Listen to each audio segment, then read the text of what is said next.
Thank you, President Kellogg. My name is Dr. Lynn Shaw, and I'm the president of the Full-Time Faculty Union. First, I want to thank the Board of Trustees for the bonus of the $500. While we are still deeply divided and the morale of the faculty is very low, we appreciate the gesture, so thank you. The union has asked faculty in a survey what would improve faculty morale. 4 things ranked at the top of the list. Well, the first one you could probably guess, it's a raise. And that is something that would definitely improve faculty morale. But there are 3 other things that I think need to partner with this raise, and they don't cost anything, which is respect of faculty opinions from administrators, genuine consideration of faculty input, public acknowledgement of the good work of faculty. While we have met with the board, faculty, administrators to discuss these concerns, a written report was also sent earlier this week. For example, acknowledgement of the good work of faculty, put the faculty of the month on the Jumbotron, feature faculty on the website, use our public relations office to promote student and faculty events. That's just a few ideas, and I did send you all a lot of ideas. So hopefully we can work together to improve this situation. I'd like to speak about AB 955. Congratulations to Trustee Donato for her coverage in the LA Times today. Students are the faculty's natural allies, and the Representative Council and the Executive Board have voted to we do not support AB 955. And we are joined with the statewide community college chancellor, Bryce Harris. He calls it a horrible public policy. This measure, I believe, is a public betrayal after we all worked so hard to pass Proposition 30. Together, we worked hard to pass that with the promise of no new fee increases. Finally, I saw the Press Telegram article about Tom Clark. You're concluding your service on the Board of Trustees. And on behalf of faculty, I want to thank you for your 46 years of public service. Thank you. Thank you, Lynn. The next speaker, Jessica, B-R-A-C-H-O, is it? Sorry, Jessica. And you are speaking on the California Educational Code. And you're going to do it within 5 minutes. And good luck on that. My name is Jessica Bracho. The California Education Code, Section 7054, states that no school district or community college district funds, services, supplies, or equipment shall be used for the purpose of urging the support or defeat of any ballot measure or candidate, including but not limited to any candidate for election to the governing board of this district. Superintendent President Eloy Oakley sent an email to faculty on August 30th, urging them to call Senator Lara and ask them to support AB 955, naming this LBCC's biggest legislative priority. On September 19th, the Superintendent President posted an action alert as a newsletter on the LBCC webpage, which was sent as an email to many students, urging them to call Governor Brown and encourage him to sign AB 955 into law. Yesterday, the Superintendent President sent an email to faculty again asserting his support of AB 955, calling the bill a reasonable response to a terrible public education funding environment.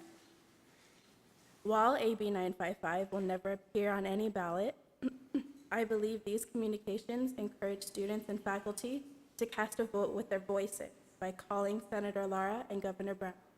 Therefore, I believe by using LBCC resources, the Superintendent President violated the spirit of California Education Code 7054. Thank you. Thank you, Jessica.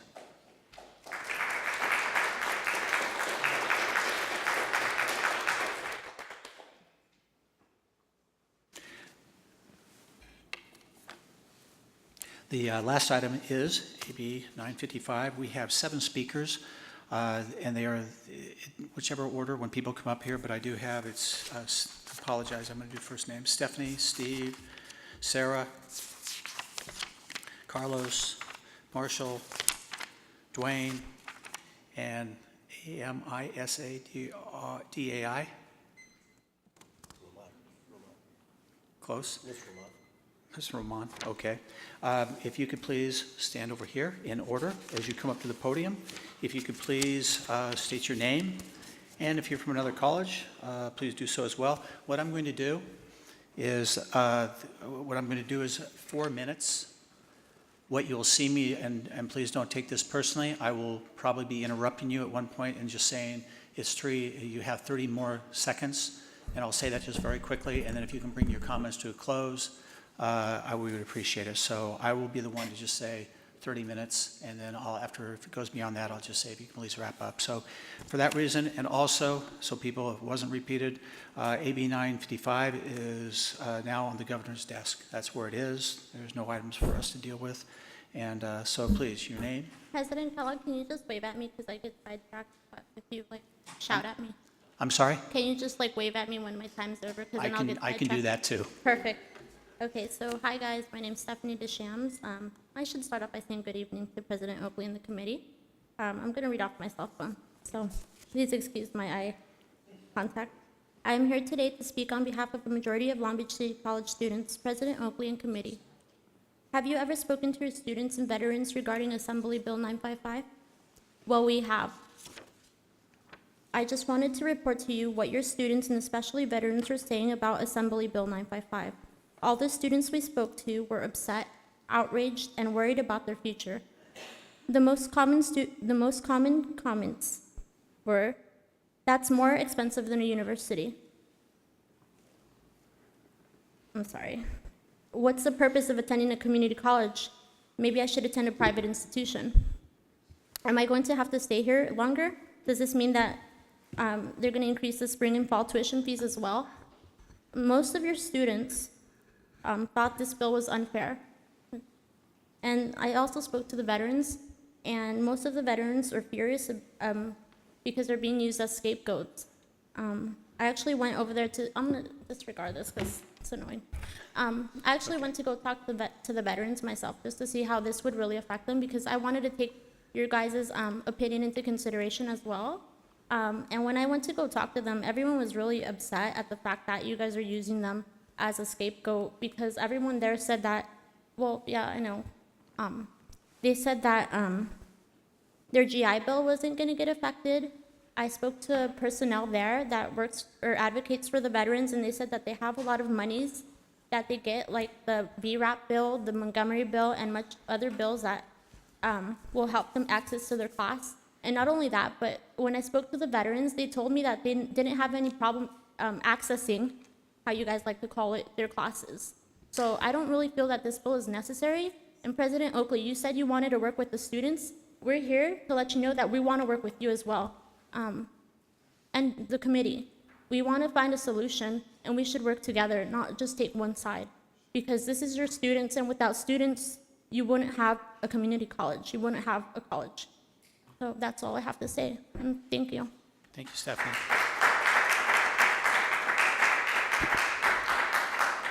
Your name, please, for the record.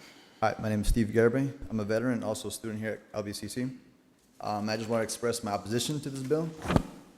My wife is a nurse, and she's the sole provider of our family. I currently do not work, and if this were to happen, it would create a financial instability. I mean, and that's with a nursing salary. So, I mean, I can only imagine people that aren't as well off as the situation that I'm in currently. And I would just implore you as a board to reconsider your stance on AB 955. Thank you. Thank you, Steve. My name is Sarah Schoolcraft, and I've worked with Mr. Oakley on a different matter, and I was happy with the results. But this would affect me because I don't get financial aid. I'm paying for this all out of my own pocket, and I run an average anywhere from $200 to $300 for books. Now we're going to add tuition because of that, and I make $800 and some odd a month disabled. Therefore, you would put me out of school. I could not finish my degree. I could not do anything with a degree. I couldn't do anything because this tuition would just turn around and hike up and I can't because I've cut everywhere I can in order to come here. And that would just, it's just not the concept of community college. It was created for veterans coming back from war that they wanted to be retrained. That was the concept of the school, and I don't feel it's being followed in today's world. Thank you. Thank you, Sarah. How's it going, guys? My name is Carlos Enrique Lopez Munoz. I actually live in the 6th District. Councilman DeAndrews, that's where he, I guess, takes care and puts program down, like supports the Weed and Seed program, which was active, I want to say, 4 years ago, which basically helped the teenagers in that community, go and have a future, like open job opportunities or maybe get them enrolled in college. And then being part of those programs, I was always told, college, if you can't go to a university, you can always go to a community college, right? I was also part of the Boys and Girls Club. I actually ran up to be Youth of the Year. So even with that, all of that being said, they always encourage community college. If you can't go to a 4-year community college, that's where you would go if the money is the issue. And me coming from a home that's being held by just my mother because my father was deported to Guatemala, and I was forced at the age of 14 to kind of find a job, whether it's under the table or whatnot. I was forced to supply my own self, right? So now that I'm here finally at community college, being the first person to actually attend college, I hear that tuition is going to be raised for winter and summer classes, right? So I'm over here thinking, I'm like, oh my, if the fee waivers is going to go out the window, I'm over here just working 20 hours at a 7-Eleven working graveyard just so I could also attend college. How am I going to do this if tuition is going to go high and I have to pay rent and the internet bill just so I could maintain and use programs like AutoCAD because I'm pursuing an architecture major. So those are concerns that come on my head as well. And then also being a person that receives financial aid, I started thinking about this. Now I started wondering, other friends of mine that I attended Wilson with that don't receive financial aid because their parents make too much money. How would they access community college if the tuition was raised? The fear in my eyes is I hope the snowball effect isn't activated because if the snowball effect, it starts with winter and summer, it's only a matter of time before it hits fall and spring. So that's my concern overall. And then tuition just rising. It's just, I honestly think at a community college before it was free, I believe in the 50s or 60s, it was completely free to the community. And for it to be every year tuition being raised every year a certain amount, I just find it unfair for the people that have a low-income home or are in a situation where I'm at where their families have been deported for whatever it is. So that's just, I wanted to state that and let you guys know that it's not just me. There's other people that are in similar situations and some even worse. Thank you. Thank you, Carlos. Hello, good afternoon. My name is Amisadai Roman, and I oppose this bill strongly because, well, I come from a family that has a single parent, and I have 3 other sisters, and we're all trying to get through community college. And if this bill passes, it's going to be very difficult for any of us to get a career launched. And, well, I really hope this bill doesn't pass. Thank you. I'm sorry for botching a beautiful name.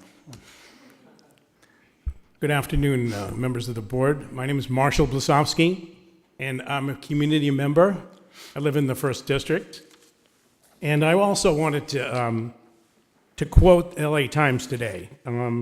Besides being a horrible bill, Bryce Harris said, and now here we have a bill that we create a 200% fee increase on some students. It would provide some students with access to the highway of education who have money and leave some students behind. Those students left behind are exactly the students LBCC is supposed to serve. The Board of Trustees has not taken a position on AB 955, and yet they allow the president of the college to lobby for legislation which would hurt the college, the students, the faculty, and the staff. This is a failure of Board of Trustees to lead. By not taking a position, they are actually tacitly supporting AB 955 against the interests of their constituents. This is a case of failure of leadership. The most egregious failure of leadership was discontinuing the 11 vocational program. This is just another example of the Board of Trustees being a rubber stamp for the president and his plan to dismantle and privatize the education of this college. Thank you very much. Thank you, Marshall. Dwayne? Good evening, Board. It's been a long time since I've been here. I was CCA president last time I was in this room. And I stand before you as CCA statewide secretary to let you know that, yes, we have taken an opposed position on AB 955. I've been in Sacramento this summer. I just recently returned from Washington, D.C. from attending the Congressional Black Caucus and had an opportunity to lobby on Capitol Hill and talk with some of the congresspeople from California and share the dismay of AB 955. President Kellogg, you're correct that it is now sitting on the governor's desk and we need to take our issues to Sacramento. But I would have to say, or as Don Burrs would say, I would be remiss if I did not come here tonight and share the dismay of our president of this institution as we are moving forward or suggesting that we support this bill when we sit in the community that we sit in. The geographical area of this area is just, we don't have rich students. We don't have students who can afford this. And this is not the first time that something like AB 955 has come before us. Santa Monica tried to do this. Brownlee in the Assembly tried to bring this as well, and it failed miserably on both of those accounts, except this one seems like it has a lot of momentum. But the reality is we joined together for Prop 30 to get those funds in. Now, I will have to say the federal government has not held its responsibility because we have all the sequestration and all the things that are happening there with money, and now federal dollars are not really coming to us in California or in higher education, period. But the reality is that one of the students said it well, let's work collaboratively at what we can do. It was very interesting. I was sitting in a CCA board meeting and everyone here looked at me and said, did you know that your president just sent out information regarding AB 955? I said, what president? I thought you were talking about the president of CCA. Well, you're talking about the President Oakley here at Long Beach City College. Whenever I walk the halls and I say I'm from Long Beach City College, the first thing I get is, why is your president standing behind this AB 955? I don't have an answer. We've never really had a dialogue, but Eloy is an American and has every right to do what he wishes to do as an individual. But as a president of this college, it really saddens me, as I said in the beginning, that this is really going to have a negative impact on students. We have not even had our first winter session as we've gone to a compressed calendar. We don't even know what that looks like. This really reminds me of the lottery. When the lottery came into existence, there was going to be millions and millions of dollars going to education. But as we saw the money come in from the lottery, there was money that was taken away that we thought was going to stay, and that did not happen. If the governor is saying that we need to look at a way to sustain education, K through 12, higher ed, whatever it is, public education in California, let's work together. Let's figure out what would work best. Prop 30 said no more increases to fees. This looks like an increase to fees. And we all know the courses that are, at least I do as a counselor, I understand the courses that are in great demand. Of course, our English, our math, and our reading courses, those foundation courses. And there may be some other ones outside of that. But the reality is everyone needs those courses. How can we best serve them? Thank you. Thank you, Dwayne. Board President Kellogg, can I just make two corrections? I think it's important to state there was really two big mischaracterizations of what we're trying to accomplish here. If I can just have a moment after the last speaker.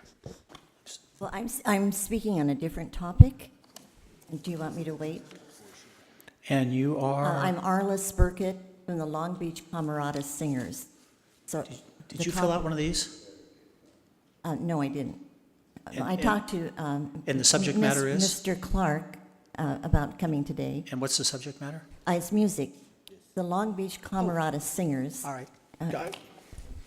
Okay. Go Yeah, ahead. I'm go sorry. ahead. You normally, that's why I didn't see you, so I was about ready to apologize for overlooking you, but go ahead, your name. Okay, my name is Arla Spurkett. Okay. I'm on the board of the Long Beach Camerata Singers. We're returning to the Long Beach City College Auditorium after 47 years, and I wanted to thank the Board of Trustees for making the mechanism possible that we can rent the facility and return. And telling you more about the Long Beach Camerata Singers is Jan Hauer, president of the board. Good afternoon. I'd like to thank you very much for the opportunity to speak with you. My name is Jan Hauer, and I am the president of the Board of Directors for Long Beach Camerata Singers. We will be performing several of our concerts in your beautiful Long Beach City College auditorium this year. And tonight, I would like to tell you a little bit about our organization and about our upcoming events. Almost 5 decades have passed since the late Long Beach City College music instructor Frank Allen founded a vocal arts ensemble on campus here at Long Beach City College. After Proposition 13 eliminated the funding for the program, Frank moved the ensemble off campus, and that is how the Camerata Singers got their start. On a personal note, our residency on campus is very meaningful to me as I obtain most of my musical training from the excellent faculty in the Long Beach City College's academic music department. Long Beach Camerata Singers is a nonprofit, fully auditioned 80-voice classical music choir. We are currently under the artistic direction of Dr. Robert Eistad, who is the Director of Choral Studies at Cal State University Fullerton. The choir is governed by a 15-person board of directors and managed by a professional staff. The choir consists of both musically trained volunteer singers and paid professional voices. Our first concert is called Singer's Choice, and it will take place on November 10th. It celebrates our past. Our singers actually voted on their favorite pieces and chose the repertoire. On December 21st, we will present Handel's Messiah, our annual tradition and the only professional production of this important holiday masterpiece in the city of Long Beach.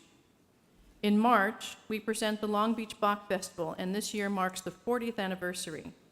To commemorate that milestone, we will perform J.S. Bach's monumental St. John Passion with full orchestra, 6 soloists, and 2 choruses, and all of this is happening in your beautiful auditorium. So we would like to invite you to attend our events and support Long Beach Camerata Singers. All these events are available to the public and also to your students. So we hope to see you on November 10th and thereafter. Thank you. Thank you. Mr. President, I'd just like to clarify, it was my mistake. I didn't indicate to them they'd have to sign up. So they're not here just because I said they could speak. But Frank Allen started this many years ago, and I knew Frank quite well. It's an excellent program, and we're very happy to have it here at the college. And thank you for being here. I thought you were going to make an announcement that you were going to join this group as the singers. Yes. Your new career. Well, we all have great voices. That's All right, thank you very much. President Oakley, you had a comment? Yes, and once again, I want to thank the students for coming here to voice their concerns. There's a couple of concerns that have been voiced that I want to make sure and clarify, and also ask those of us who are in community colleges, administrators, faculty, members of the community, that we not use rhetoric to stir the passions of the students, but we focus on facts. And then the students certainly can make up their minds, and we have great faith that students will have an informed opinion. First of all, I want to make clear, a lot has been said about who opposes this bill, but not much has been said about who supports this bill and why. This bill is authored by Democrat Doss Williams, who was also a community college student, was homeless for a number of years, attended community college, and has fought to try and gain more access for community colleges for many, many years.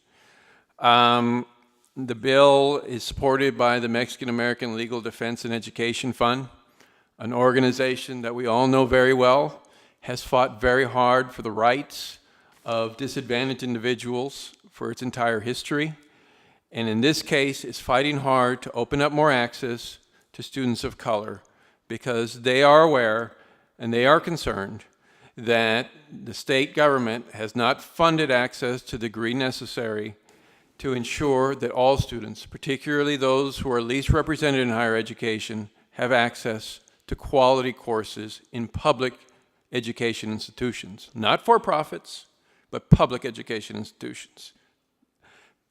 The other organization that's in support is the Campaign for College Opportunity, an organization that also fights hard through social justice networks to ensure that every student in California has access to quality higher education. It's supported by the Service Employees International Union, one of the largest unions, labor unions in the state of California. And there are a number of other unions. Every veteran advocate organization in the state of California, and there's probably 13 of them, support this bill. So let me make clear what this bill does not do. This bill does not raise fees for students who attend our regular courses. It does not. Those fees would remain at $46 a unit. Those remain at $46 a unit for veterans who are concerned about the costs, for students, low-income students. Board of Governor fee waivers stay in place. We would continue to offer the same courses we offer today, but we are limited in the number of courses that we can offer. We are limited by state funding that is not going to improve in any measurable way over the next several years. And that is an unfortunate reality, and I agree with many of those who have spoken and say we need to continue to work together to ensure that we are funded. This bill contains provisions to ensure that if our community colleges do receive the funding necessary to support the demand, then we can no longer offer any other courses. The courses that we're talking about here are in addition, on top of the courses that we normally offer. For those students who need a course, who haven't been able to get a class, and then we are required to provide financial assistance to students who are low income. So there will be financial assistance to students who are low income. And yes, I have talked to our students. I just met with our ASB yesterday, and yes, I've talked to vets up and down this state. Many of them want a choice other than going to a for-profit. For many veterans, if they don't access a course during the winter or summer, they cannot receive their GI Bill benefits. And the most important part of that benefit is a housing stipend for many of those veterans. Would this be the case for all students? No. And for veterans like yourself, this is completely voluntary. We're not raising the fee on the courses that we normally offer. We are trying to find a way to provide additional courses for those students who really want to gain access and who need to gain access so that they can make it into the transfer window so they don't have to wait another year. And for veterans, they only have 36 months to use those benefits. So the clock is ticking from the day they enroll in class. So those are the concerns that we're trying to address. And I agree with everyone who says that this is not a perfect solution. It is not.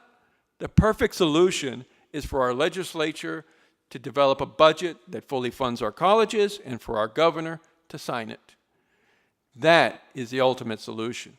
Unfortunately, this state is trying to deal with multiple demands on its budget, from prison overcrowding to mental health to you name it. And we have not received the funding that we need. So in the interim, yes, I am walking the halls of Sacramento every day I can, and this board fully supports my efforts to advocate for our students. This bill will not change the courses, the fee charged to our students for the classes that they take in any normal academic year. All it does is do what the CSU is able to do. After its academic year, it can offer more courses for credit to students who want to access them. The difference between what they do and what we're proposing to do is we are required to raise more money to provide financial assistance. So I understand those two concerns, but I heard too many students today say that they will no longer be able to afford coming to Long Beach City College. That is absolutely not true. Everything about Long Beach City College stays the same. Your financial aid, your courses, your summer session, if possible, we'll offer winter session through state support. Those will all stay the same at the same rate in the same way that they're offered now. The only difference would be that if given the opportunity, we could look at those high-demand courses and add one additional session in the winter or one additional session in the summer for students who really need and want to take these courses and want one more option to be able to finish. That's all we're asking for, and we certainly understand this community. I understand that nearly 80% of our students are a board governor fee waiver, and this is exactly why we're fighting for this option, because it's not just the fees that are going to be charged, it's how we're going to help students finance those courses for those students who want to. This is a voluntary program. There is nothing to compel you to take these courses and to pay these fees. If you can't afford it, you don't feel you can afford it, or for whatever reason you don't want to take those courses, you don't have to, and all the regular courses would still be available to you. All right, there's no other items before the board at this time. There's no need for an additional closed session. At this time, I'll entertain a motion to adjourn the meeting to our October 22nd, 2013, here at the LAC campus. Thank you all very much for attending. The meeting is adjourned. Good night.